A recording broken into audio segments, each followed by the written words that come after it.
The city and county announced new strategies for fighting violent crime. There's good news for owners of electric vehicles in Durham, and the city takes yet another step toward helping its unemployed residents find the jobs they're looking for. We invite you to join us now as we take you inside City Hall this week.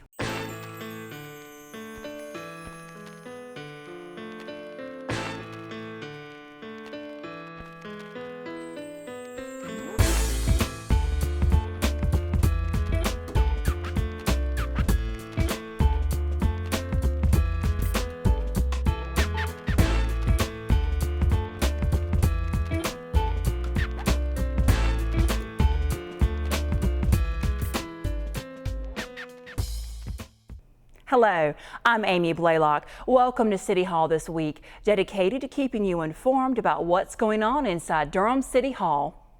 The city and county are putting violent criminals in Durham on notice. Mayor Bill Bell and a number of community leaders held a news conference on January 13th to announce a series of initiatives to further address crime in Durham. As many of you know, the issue of the level of violent crime in our city has been a concern to me and many of our citizens and leaders in our community.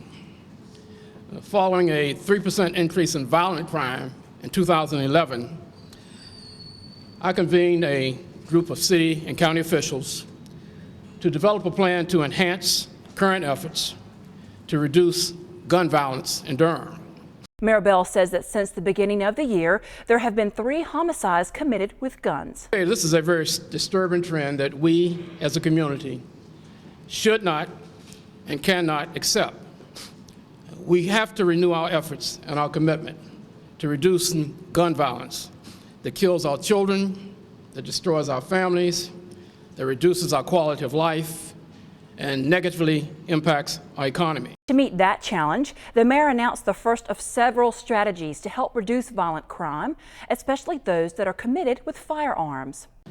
One, we're going to look at revisiting our bonding guidelines. Some of you may or may not know that a few years ago, when we first began to look at this issue, one of the recommendations was that we needed to have higher bond limits for some of the crimes that were being committed. We're going to look at revisiting increasing those bonds for firearm offenses to include first-time offenders.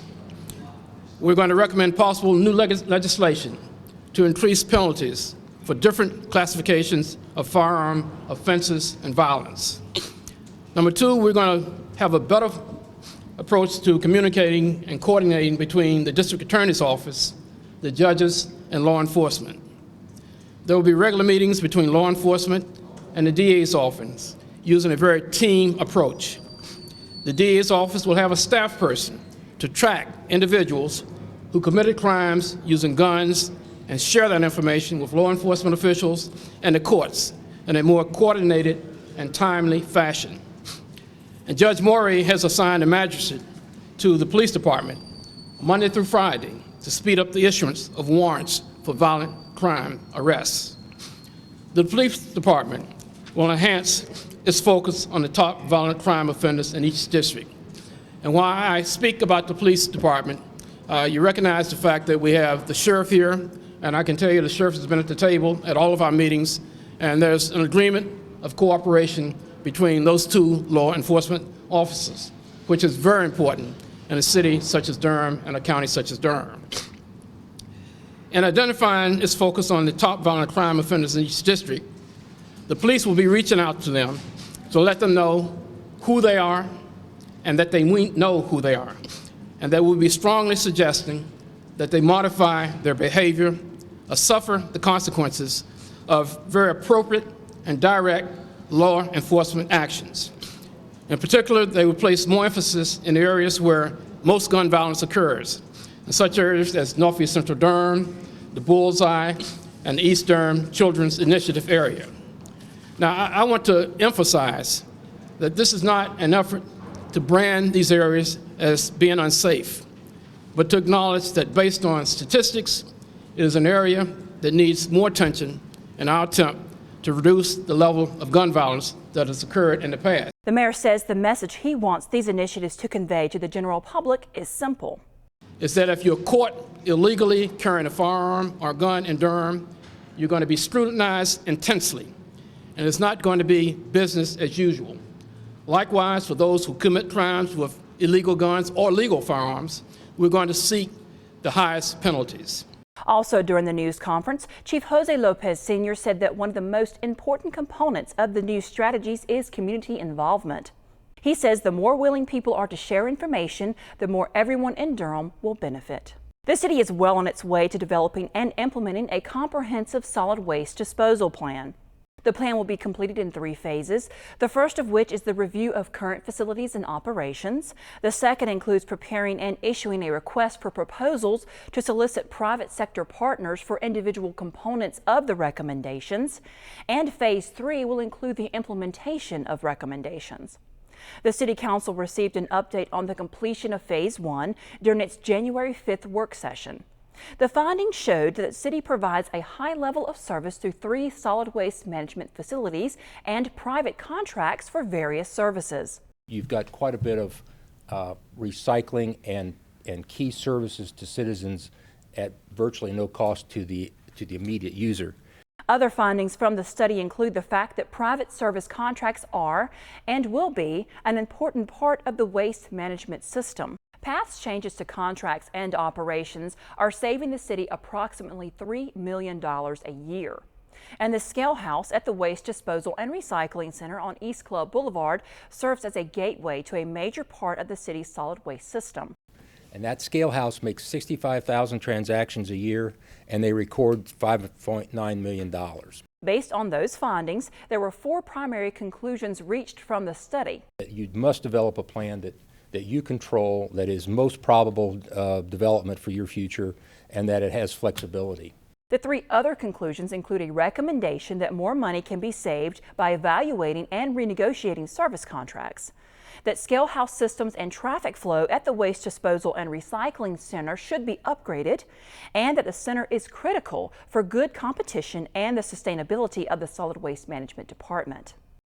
Now that the study has been conducted, the next steps for Phase 2 have been identified. You've identified these goals and objectives to us in this sense that you want to increase your waste reduction and recycling. You want to improve your efficiency, continue to improve your efficiency and your net costs and so forth. Continue to partner with the private sector. You want strong competition. You want control over your facilities and flexibility. And all this comprehensive integrated system into a best solution for the city. Keeping all that in mind, the first thing to be done will be to issue an RFP for both waste transfer and disposal, and also recycling materials transfer and processing. The RFP would allow the city to pick and choose the best combination of services and providers. The recommendations also include conducting a rate study to match services with an appropriate revenue structure. You have yard waste recycling pickup, or yard waste pickup by subscription. You have some service for bulky material container rental. Those things you're charging a very low rate. If you wanted to make sure that you covered your costs for that service, there'd have to be some changes. Same thing kind of goes with your convenience center drop-off. If you want to make sure that the users of that facility covers the cost, then that kind of rate study would have to be done. And we propose that you look at that. There's no right or wrong answer as to how a rate study, ultimately what your rates might be, but to be more thorough in your analysis would be helpful, I think, for your long-term costs. The goal for Phase 2 is to develop long-term goals by 1 year from now and to start implementing the plan at that point. We now know how the city and county are hoping to make electric vehicle charging stations more readily available. The City-County Sustainability Office says that coming up with such a plan is an important part of encouraging the use of plug-in electric vehicles, or PEVs, in Durham. Durham was the first community in all of North Carolina to adopt a greenhouse gas emissions reduction plan, and that plan calls for a reduction in emissions by 30% by the year 2030. Transportation accounts for the second largest portion of our greenhouse gas emissions, and electric vehicles offer one way that we can start addressing the greenhouse gas emissions issue. In order for these vehicles to be a viable option, adequate charging infrastructure must be in place. The first ones of these vehicles we're starting to already see on the road, and their estimated range is about, realistically, 70 miles per charge.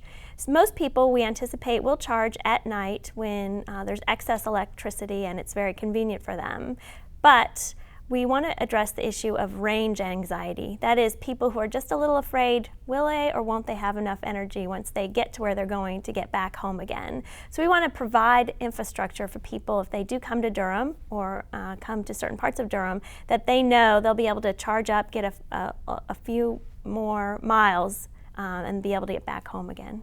The plan developed by the city and county addresses that issue by beginning to build a network of publicly accessible charging stations.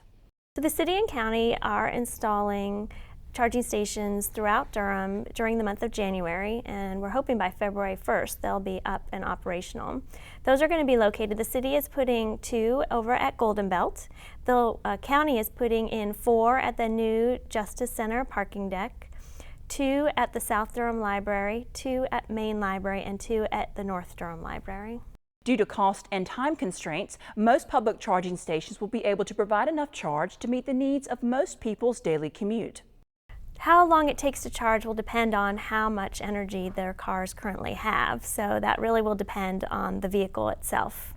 The charger stations we're putting in are level 2 charging stations that should be able to charge about 40 miles worth of electricity in about 4 to 6 hours. We're not anticipating that people are going to be coming to use these to fully charge their vehicles, but that they might just need a little extra boost to get to their next destination. The city and county will not be charging people to use the stations in the foreseeable future. A number of much-needed repairs to the Church Street parking deck are moving forward. The repairs have been prioritized, with life safety issues being categorized as the top priority. To begin to address those issues, the City Council approved a $73,000 professional services contract for design and construction documents. That money is part of $750,000 that has been set aside for the overall repair project at the deck. More energy-efficient, low-maintenance lighting will soon be installed at 2 railroad underpasses in downtown. The LED lighting will replace the existing lighting at the West Chapel Hill Street and South Roxborough Street underpasses. That lighting can no longer be maintained or operated. As part of the project, the City Council approved more than $18,000 in fees with the North Carolina Railroad Company and the Norfolk Southern Railway Company.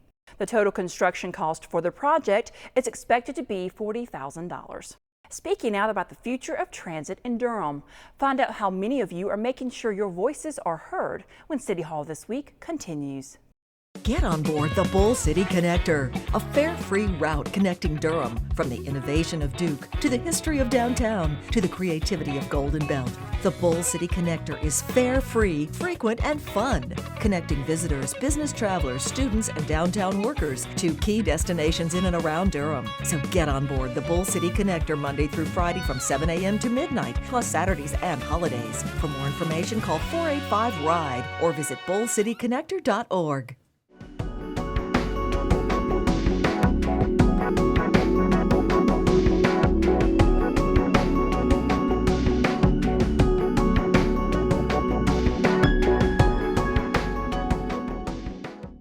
Nothing like a cold drink. But think about it. Soda, sweet tea, and other sugary drinks are full of calories, and nutrients, none. Zip, zilch, nada. Next time you're thirsty, rethink your drink. Your body will thank you.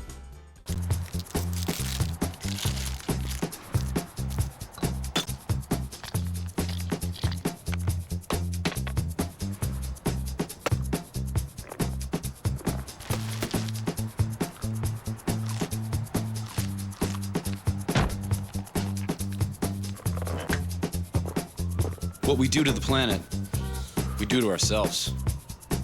You can help keep America beautiful. Visit KAB.org. Welcome back. Public input received during recent weeks and months is now being considered as the future of the Durham Orange and Durham Wake passenger rail corridors is being decided. A public hearing was held on January 11th for residents to provide feedback to the Durham Chapel Hill Carrboro Metropolitan Planning Organization, or MPO, on the proposed locally preferred alternatives for the corridors. In order for the rail transit projects to receive federal funding, they have to have what's called a New Starts application for the Federal Transit Administration, FTA. And in order to have that, we have to pick what's called a locally preferred alternative.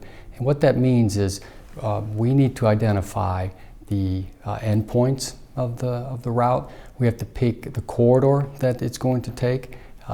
And we have to tell what kind of technology. By technology, I mean, is it going to be bus rapid transit? Is it going to be light rail? Is it going to be commuter rail? And also on a conceptual side, we have to tell more or less where the transit stations are going to be located and where we're going to put an operation and maintenance facility. So those are the keys, elements we have to show. And we have to show that we've looked at some other different alternatives and which alternatives we want to keep for further study and which alternatives we've eliminated. Local transportation officials say it's important to receive public input as part of the decision-making process. The plans being considered will be the foundation for major transit investments over the next 24 years. Yeah, the public input process is very important. Right now we're at one of the early steps in a long process, so there will be many additional steps along the process where the public will be able to voice their input, where we'll have public hearings. But first of all, it's important to have public input because the public sees a lot of things that we don't see, and they make a lot of good points. And we have a lot of active citizens, we have a lot of active community organizations that make some very good points about some of the possibilities and about some of the alternatives. So I think from that point of view, it's very important to listen to the public. Also, when FTA evaluates our application for federal funding, which is called the New Starts process, one of the most important things they're going to look at is they're going to gauge the amount of public support, community support that we have for the rail transit system. And if you don't have good community support, you're much less likely to receive federal funding. So we want to make sure the community has had an opportunity to voice their preferences and know that they've been listened to.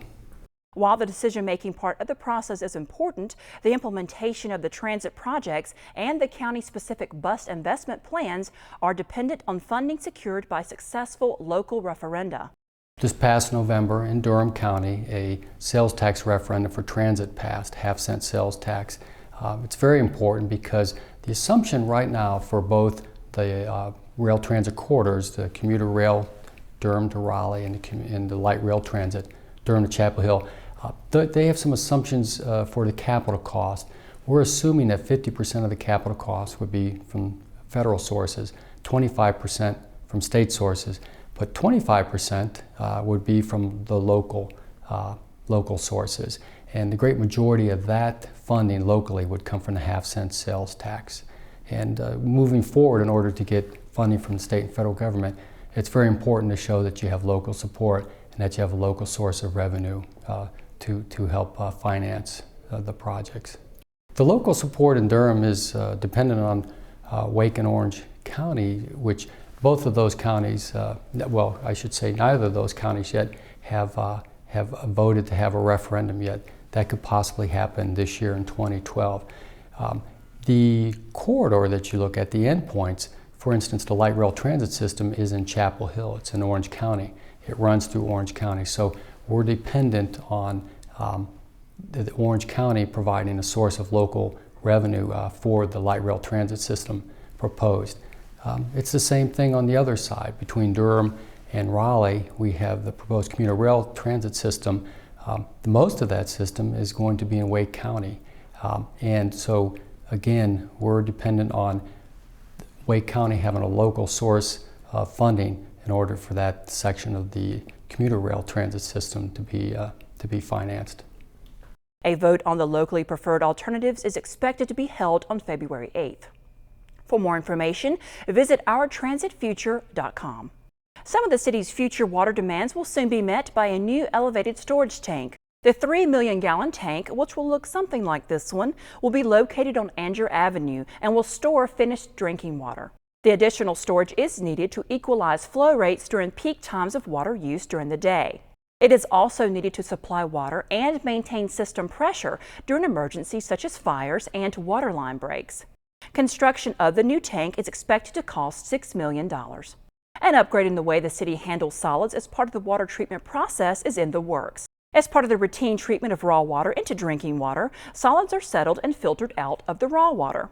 The solids are referred to as residuals and must be disposed of according to state and federal regulations. In order to update the current methods of handling residuals during the treatment process, $546,000 will be spent on the master planning and preliminary engineering phase of the project.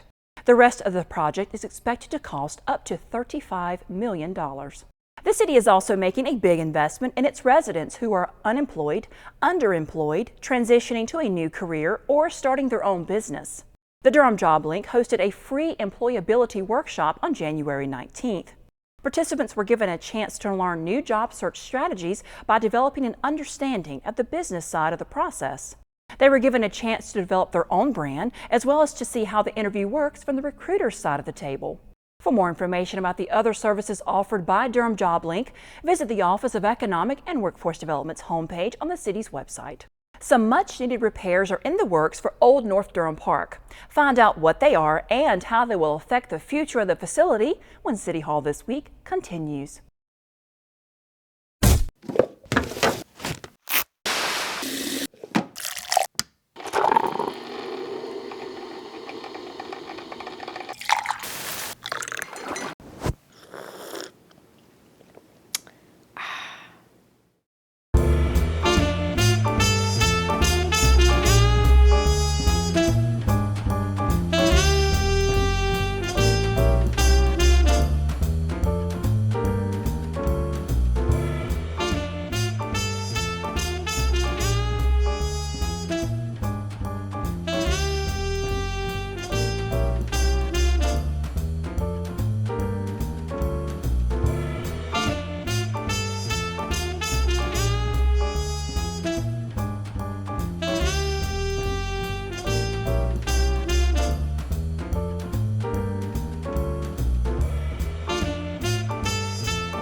Welcome back. Old North Durham Park will be getting some big improvements this year to make it more suitable for however it may be used in the future. The 3.5-acre park is located next to the Central Park School for Children and has a number of neighborhood groups who use it for a variety of reasons. Up until now, though, there have been some significant issues with the park that have served as a barrier to some of those activities. In Old North Durham Park, we have two drainage systems. The off-site drainage system passes water through the park. The other on-site system collects stormwater within the park. Well, both of them have exceeded their intended lifespan. The off-site system has significant deterioration where it's showing cracking and joint separation.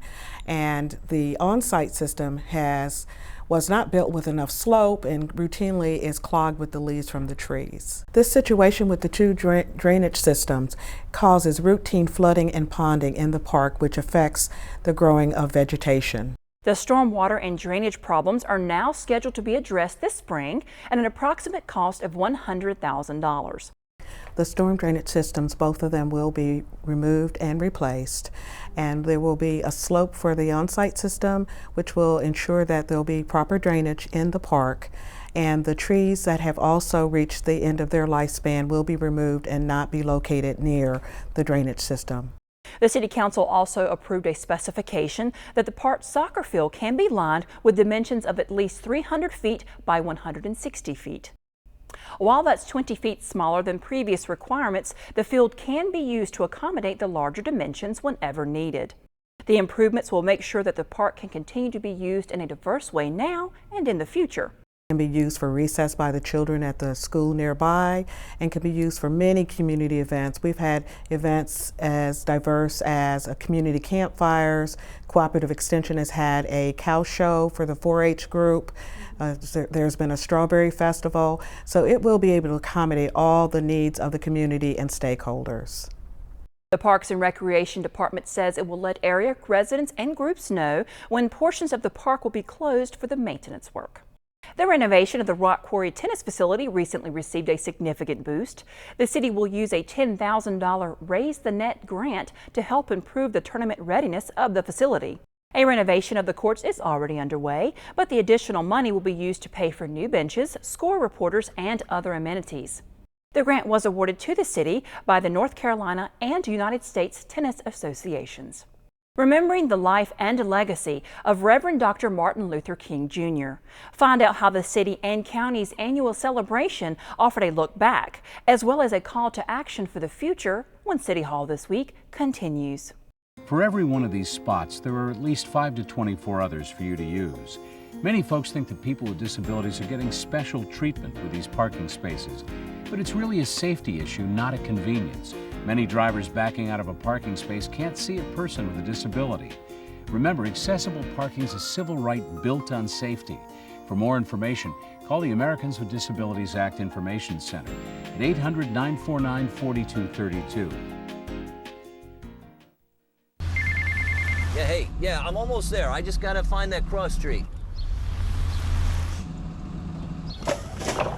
Whoa! Stop! Solid waste collection employees have the 5th highest fatality rate in the United States, but there are other people who care about them. He's my husband. He's my brother. He's my dad. He's my son. Be alert, watch the road, and slow down to get around. This message is brought to you by the National Solid Waste Management Association and the Occupational Safety and Health Administration.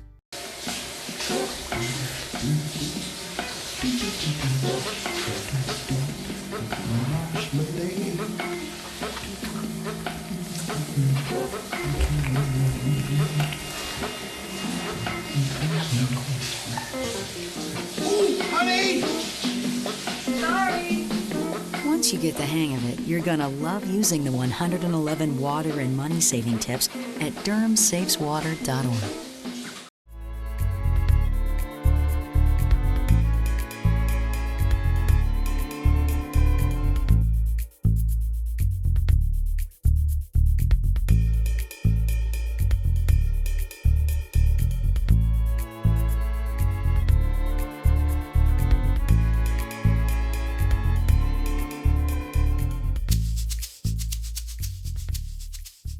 Welcome back. If you want to get a preview of what priorities will be setting the course for the city's budget this year, be sure and mark your calendars for the Mayor's State of the City address. Mayor Bill Bell will give his annual address at City Hall during the City Council meeting on Monday, February 6th. His remarks will take a look back at 2011 and what the city hopes to accomplish in 2012. If you can't attend in person, be sure and watch it live on DTV8 or the city's website. And finally, an annual tradition to mark the legacy of Reverend Dr. Martin Luther King Jr. continues.